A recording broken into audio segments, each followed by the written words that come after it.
Hello friends, good morning and welcome back to Mimi's creation. তো আশা করছি তোমরা সবাই খুব ভালো আছো, সুস্থ আছো, আর আমিও ভীষণ ভালো আছি। তো আজ হচ্ছে শনিবার আর এখন বাজে ঘড়িতে ঠিক সকাল 6টা। তো এখন থেকেই তোমাদেরকে সাথে নিয়ে আজকের ব্লগটি স্টার্ট করছি। দেখতে থাকো বন্ধুরা।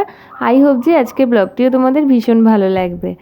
তো সকালে ঘুম থেকে উঠেই আমাদের নিত্য যে সমস্ত কাজকর্ম থাকে গৃহবধূদের, সেগুলোই আর কি করে নিতে হবে। তো ঘর বাড়িগুলো একটু ঝাড় দিয়ে নিচ্ছি, মানে আশিবাসি কাজটা কমপ্লিট করার পরে স্নানটা সেরে পুজো দিয়ে নেব। তবে আজকে আরেকটু কাজ আছে।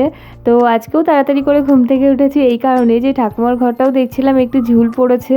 মানে আজকে শনিবার যেহেতু ঘর বাড়ি মানে আর কি ঝুল ঝাড়বো না, মানে জাস্ট একটু মানে ডাস্ট ক্লিনিং করে নেব। তো ওই জন্য জানলা দরজাগুলো একটুখানি পরিষ্কার করে নেব আর ঘরটাও ভালো করে একটু ঝাড় দিয়ে মুছে নেব। তো রোজই করা হয়, তবে আজকে একটু ভালো করেই করে নেব। মানে কাজের আর কি একটু চাপই হয়ে যাচ্ছে দুদিন ধরে।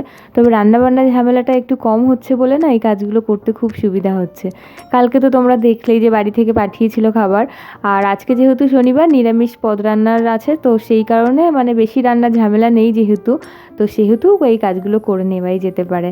তো দেখো এদিকে ফ্রিজ পরিষ্কার করতে চলে এসেছি। অনেক দিন ধরেই আর কি ফ্রিজটা ভাবছি পরিষ্কার করব, কিন্তু করাই আর হয়ে উঠছে না। তো ফ্রিজে তেমন কিছু এখনও সবজিপাতি কিছুই নেই, আবার আজকে বাজার করা হবে, তো তারপরে নিয়ে এসে আবার রাখা হবে। তো ওই জন্য বেশি নোংরা হয়নি, তবুও মনে হলো যেন ঘরটা যখন পরিষ্কার করছি তাহলে ফ্রিজটা কেন পরিষ্কার করবো না, ফ্রিজটাও পরিষ্কার করে নিই। আর যত তুমি জিনিস যত্ন করে রাখবে তত দিন তোমার জিনিসটা সুন্দরও থাকবে, নতুনের মতো থাকবে, আর নষ্টও কম হবে। তো প্রত্যেকটা জিনিসই সুন্দরভাবে যত্ন করে রাখার উপরেই কিন্তু ডিপেন্ড করে জিনিসটা কতদিন আর কি থাকবে। তো সেটাই হচ্ছে ব্যাপার। তো এদিকে দেখো জানলাগুলোও একটুখানি হালকা হালকা ডাস্টিং করে নিচ্ছি, বলতে পারো ডাস্টিং বলতে এই ভেজা একটা কাপড় দিয়ে, সুতির কাপড় দিয়ে মুছে নিচ্ছি। তো বাড়িটার পেছনে যেহেতু ভরা জঙ্গল, তো সে কারণে ঘর বাড়িতে না ধুলোবালিটা একটু কমই হয় বলতে পারো, তবুও একটু পরিষ্কার রাখতে হয়। আর ঘর বাড়ি যত পরিষ্কার রাখবে, যত পরিষ্কার থাকবে তুমি, তত দেখবে পজিটিভ ফিল করতে পারবে। আর যত তুমি অপরিষ্কার থাকবে চারিদিকে, বাড়িতে যদি নোংরা আবর্জনাতে ভরিয়ে রাখো না, তাহলে নেগেটিভিটি একদম চারিদিকে ছড়িয়ে যাবে। এটা সত্যি বাস্তব। আর গরমের সময় বিশেষ করে অপ্রয়োজনীয় জিনিসগুলো আমার মনে হয় সামনের মাথায় না রাখাই বেটার।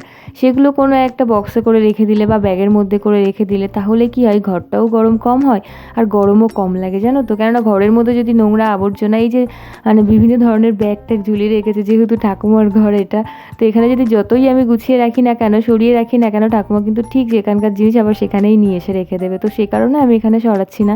তবে তোমাদেরকে বলতে পারি একটা কথা, যে এই অপ্রয়োজনীয় জিনিসগুলো তুমি কিন্তু এখান থেকে সরিয়ে রাখতেই পারো। কেননা সারাদিন যে পরিমাণে টেম্পারেচার গরম পড়ছে, মানে যে তাপমাত্রা দিচ্ছে, তো সেই তাপমাত্রাগুলো কিন্তু এই জিনিসপত্রের উপরে পড়ছে। তারপরে যখন আস্তে আস্তে রাতের দিকে ঘরটা ঠান্ডা হয়, তখন কিন্তু ঘরটা ঠান্ডা নাও হতে পারে, কেননা এই যে জামা কাপড় জিনিসপত্র রয়েছে সেইগুলো থেকেই কিন্তু গরম ভাবটা কিন্তু ঘরের মধ্যে ছড়িয়ে যায়। তো সেই কারণেই কিন্তু ঘর অনেক লেট হয় মানে ঠান্ডা হতে। তো এই অপ্রয়োজনীয় জিনিসগুলো যদি আমি একটা কোনো ব্যাগে করে কোনো বক্সের মধ্যে রেখে দিই বা আলমারিতে রেখে দিই বা অন্য কোথাও সরিয়ে রাখলাম, তাহলে ঘরটাও পরিষ্কার থাকবে, ফাঁকা থাকবে। তখন দেখবে তোমার ঘরটাও বেশ একটা পজিটিভ ফিল করতে পারবে। আর চারিদিকে যদি জামা কাপড় এটা ওটা ঝুলিয়ে রাখো না, দেখতেও বাজে লাগে আর নেগেটিভিটিতে ভরেই যায় বলতে পারো। আর বিশেষ করে এই ঘরের মধ্যে টাং বলো, খাট বলো, এগুলো তো সবসময় একটু নাড়াচাড়া দিয়ে পরিষ্কার করে রাখতে হয় বা নাড়াচাড়া দিতে হয়, না হলে বিভিন্ন পোকামাকড় এসেও ঢুকে বসে থাকে। তো এটাই হচ্ছে ব্যাপার। আর আমাদের পেছনে যেহেতু অনেকটাই জঙ্গল, তো আমাকে তো এগুলো রোজই করতে হয়, আমার ঘরটা বিশেষ করে। এটা তো ছাদ দেওয়া ঘর, এটাতে খুব একটা অসুবিধা হয় না, তবে আমার ঘরের উপরে টিনের চাল তো, আর চারিদিকটা একটু খোলামেলা, তো সে কারণে মানে আর কি খুবই ভয়ের একটা ব্যাপার। তবু একটু সাহস অর্জন করে নিয়েছি এখন। আস্তে আস্তে তোমাদেরকে সবটাই বলবো কেন কি ভয়। তো চলো, সকালবেলা থেকে তো কাজটা স্টার্ট করে দিয়েছি। এখন প্রায় 7টার মতো বেজে গেছে, যেহেতু দুটো ঘরেরই কাজ একা হাতে করতে হয়। আর এদিকে দেখো ঠাকুমার চৌকিটার উপরে আমি তো এখানেই ঘুমাই, তো আজকে দুদিন ধরে ঘুমাচ্ছি না বলে আবার উপরে একটা কাপড় দিয়ে বিছিয়ে রেখেছি, যাতে করে নোংরা উপর থেকে ধুলোবালি যাই হোক না কেন সেটা যেন বিছানার উপরে এসে না পড়ে। যদিও বা ওই বিছানা চাদরটার উপরে আমি আবার একটা বিছানা চাদর আর কি রেখে তারপরে ঘুমাই আর কি, পেতে তারপরে ঘুমাই। তো তাও ভাবলাম যে না, যে বিছানা চাদরটা সবসময়ই পাতা থাকে তার উপরে একটা কাপড় পেতে রাখি, তাহলে অন্তত কাপড়টা ধুয়ে দিলেই হবে, বিছানা চাদরটা পরিষ্কার থাকবে। তো সেই কারণেই তো দেখো ঘরবাড়িগুলো তো পরিষ্কার করে মোছা ঝাড়পোছ সবই তো হয়ে গেছে। এখন চলে এসেছি ঠাকুরের থালা বাসনগুলো মেজে ধুয়ে নেব। তো এখন যেহেতু হাজব্যান্ড বাড়িতে আছে, তো সে কারণে কিন্তু একটু মনটা ভালোও আছে বলতে পারো। তো এই যে দিনের শেষে একটু কথা বলা, একটু গল্প, এটাই আর কি অনেক। তো আর এমনিতেই তো ঠাকুমা থাকে বাড়িতে, তো ঠাকুমার সাথেও বেশ অনেকক্ষণ গল্প করি। তবুও যেন ভালো লাগছিল না। তবে এই ভিডিও করা মানে ব্লগ করা স্টার্ট করার পর থেকে না এখন যেন সময় কোথা থেকে পার হয়ে যাচ্ছে নিজেও বুঝতে পারছি না, জানো তো। মানে সময়ের সাথে সাথে দৌড়ে আর পারছি না। কেননা এই ভিডিও করা, সারাদিন ক্যামেরা অন অফ করা, তারপরে এডিটের একটা ব্যাপার আছে। যারা অলরেডি করছো তারা নিশ্চয়ই জানবে। তো সেই কারণেই এখন সময়টা সত্যিই ভালোভাবে কাটছে, আর পজিটিভও থাকা যায়। নানান রকম চিন্তাভাবনা সত্যিই এখন আর মাথাতেই আসে না, কখন আসবে। যে চিন্তাভাবনা করা, যতই মানুষ গুজব করুক না কেন, সমালোচনা করুক না কেন, আগে কি হতো, কানে আসলেই না সেটা নিয়েই সারাদিন ভাবতে থাকতাম। কিন্তু এখন তো সেই ভাবার সময়টুকুই নেই। এখন শুধু মাথার মধ্যে ঘরে যে সারাদিন আমাকে ক্যামেরা অন অফ করতে হবে, আমাকে কাজগুলো ঠিকঠাক করে করতে হবে, কাজগুলোকে দেখাতে হবে, আর তারপরে ভয়েস দিতে হবে সুন্দর করে, যাতে করে তোমরা আমার ভিডিওটা পুরোটা ওয়াচ করতে পারো।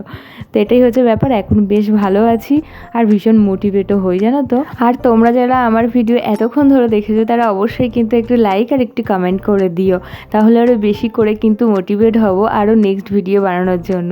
তো এদিকে দেখো সব কাজকর্ম তো সেরে ফেলেছি তোমাদের সাথে গল্প করতে করতে। তো এখন পুজোটাও দেওয়া হয়ে গেছে। আর আমার টুইংসকে কেমন লাগছে বলো দেখতে। তো তারপরে যে গোপলুর সাথে দেখা করিয়ে দিই তোমাদেরকে। তো এটা হচ্ছে বড় পিসিমণির গোপলু। তো তোমাদের সাথে একটু সাক্ষাৎ করিয়ে দিলাম আজকে অল্পক্ষণের জন্য। তো নেক্সট টাইম তোমাদেরকে পুরো একটি ব্লগ দেব। তো যাই হোক, আজকে যেহেতু শনিবার নিরামিষ খাবার আছে, তো সেই কারণে এখানে মুগ ডাল আর উচ্ছে আলু ভাজার, রাতে আমাদের ওই বাড়িতে নিমন্ত্রণ আছে। তার এদিকে ও বাড়ি এসেছিলো, পরে আমি একটু বেলের শরবত করে রেখেছিলাম, তো তাই ওকে বেলের শরবতটা দিয়ে এলাম। যা পচা গরম পড়ছে, তো এখন একটুখানি খেলে মনটা ভালোও লাগবে আর ফ্রেশও লাগবে। তো সেই কারণে কালকে অলরেডি আমি বিকালের দিকে বেলের শরবতটা করে ফ্রিজে রেখে দিয়েছিলাম। তো এখন ঠান্ডা ঠান্ডা খেতে বেশ ভালো লাগবে। তো ওই জন্য তো তারপরে দেখো উচ্ছে আলু ভাজাটাও হয়ে গেছিলো। তো রান্নাবান্না প্রায় আমার কমপ্লিট। আজকে নিরামিষ রান্নাবান্না দুপদ করেছি, আর রাতে যেহেতু ওই বাড়িতে নিমন্ত্রণ আছে ওই জন্য রান্নাবান্নাটা দুপুরবেলা একটু কমই করেছি। তো যাই হোক, গ্যাস ওভেনটা পরিষ্কার করে নিচ্ছি, নিয়ে তারপরে দুপুরবেলা লাঞ্চটা কমপ্লিট করে নেবো। সেটা তোমাদের সাথে শেয়ার করে উঠতে পারিনি।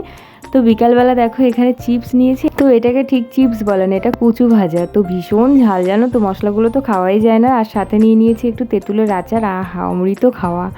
তো অপরূপ স্বাদ লাগছিল। তো যাই হোক, চলো বন্ধুরা, এখানেই তাহলে ভিডিওটি এন্ড করছি। তো কেমন লাগলো আজকে সারাদিনের কাজ, সকাল 6টা থেকে এই যে বিকাল পর্যন্ত কাজকর্মগুলো, এনার্জেটিক ব্লগ কেমন লাগলো অবশ্যই কিন্তু জানাবে একটি কমেন্টে। যদি ভালো লাগে একটি লাইক করে দেবে। দেখা হবে তোমাদের সাথে নেক্সট ব্লগে। ততক্ষণ সবাই খুব ভালো থাকবে। চলো বাই।